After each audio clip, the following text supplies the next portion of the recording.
Kate had a cat named Eloise that had lived with her for about 10 years and was becoming rather set in her ways. She was accustomed to irregular happenings in the household, and they no longer upset her. She was even learning when to keep out from underfoot. Eloise never struck Kate as being particularly clever or attached to her. The old cat was just neutral and content.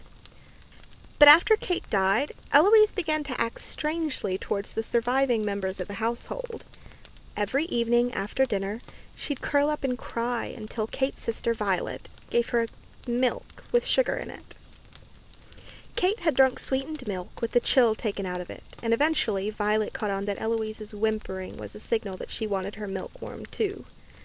At mealtime, Eloise would settle herself exactly under Kate's old place at the table.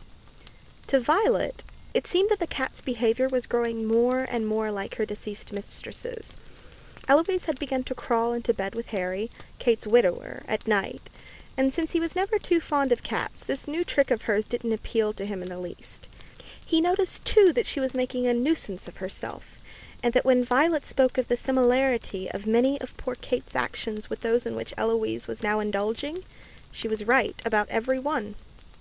Violet's adult children said she must be imagining things when she pointed out the unusual habits that Eloise was acquiring. They even implied that Violet was the one who was possessed, with the obsession of making note of a cat's ways, and that she ought to stop such nonsense. But it surely did set Violet to thinking when Eloise began to take a regular walk between 2 and 4 in the afternoon, for that was the time Kate used to go for a stroll. After that, she would even take a snooze until dinner, just as Kate had. Eloise even seemed to stop running with the other cats on the street, as she had in the past, and instead spent the rest of her time washing and primping.